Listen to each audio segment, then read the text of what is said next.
చాలామంది ఒక ప్రశ్న అడుగుతున్నారు. ఏంటంటే, యేసు ప్రభు గనక దేవుడైతే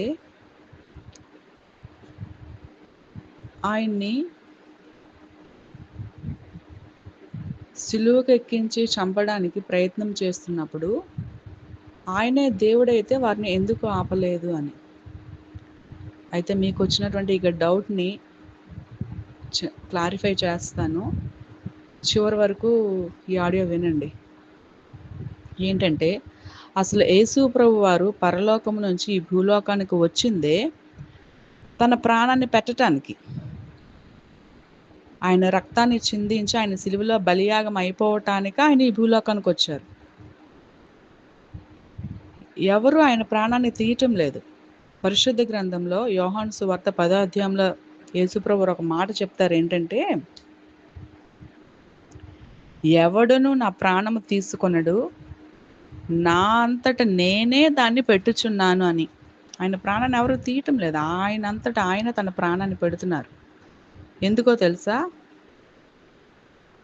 గ్రంథాలలో ఒక శ్లోకం రాయబడి ఉంటుంది. అది ఏమిటంటే, సర్వపాప పరిహారార్థం రక్త ప్రోక్షణమవశ్యం తదరక్తం పరమాత్మేన పుణ్యదాన బలియాగం అని. ఈ శ్లోకం యొక్క అర్థం ఏంటో తెలుసా మీకు? మొత్తం ఈ లోకంలో ఉన్నవారు ప్రతి ఒక్కరి పాపము పరిహరించబడాలి అంటే రక్తం అనేది చిందించబడాలి. ఆ రక్తము ఎటువంటి రక్తం అయి ఉండాలి అంటే, పరిశుద్ధుడైనటువంటి ఒక వ్యక్తి, పాపము లేని వ్యక్తి బలి అయిపోవాలి అని ఆ శ్లోకం యొక్క అర్థం.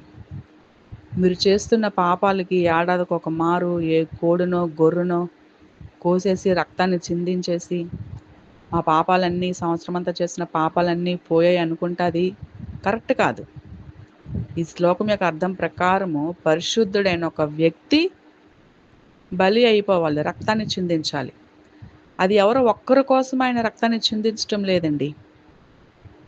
ఈ లోకములో జీవిస్తున్న ప్రతి ఒక్కరి కొరకు ఆయన రక్తాన్ని చిందించారు. బలి అయిపోయారు. సిలువలో బలి అయిపోయారు.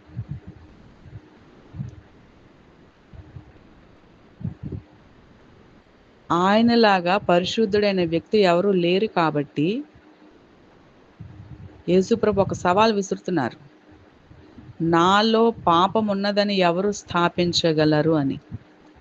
ఆయన ఏ పాపము లేనివారు. ఆయన పుట్టుకతోనే పరిశుద్ధంగా పుట్టారు.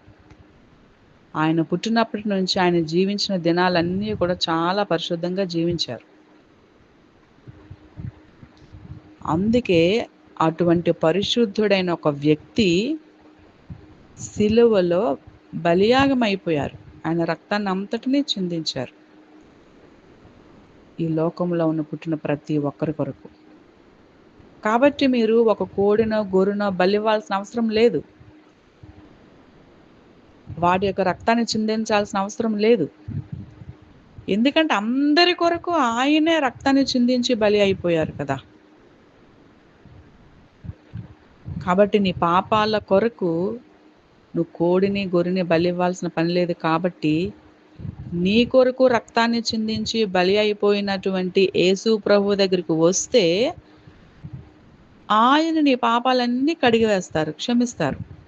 క్షమించటానికి సిద్ధ మనస్సు కలిగిన దేవుడు ఎవరైనా ఉన్నారంటే యేసుప్రభు ఒక్కరే.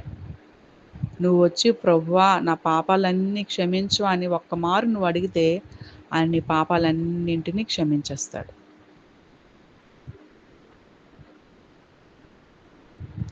అందుకే యేసుప్రభు తనంతట తానే ప్రాణాన్ని పెట్టారు. ఎవరు ఆయన ప్రాణాన్ని తీయలేదు. ఆయన వచ్చిందే బలి అయిపోవడానికి. ఓకేనా? మీ డౌట్ క్లారిఫై అయ్యింది అనుకుంటాను. ఓకే.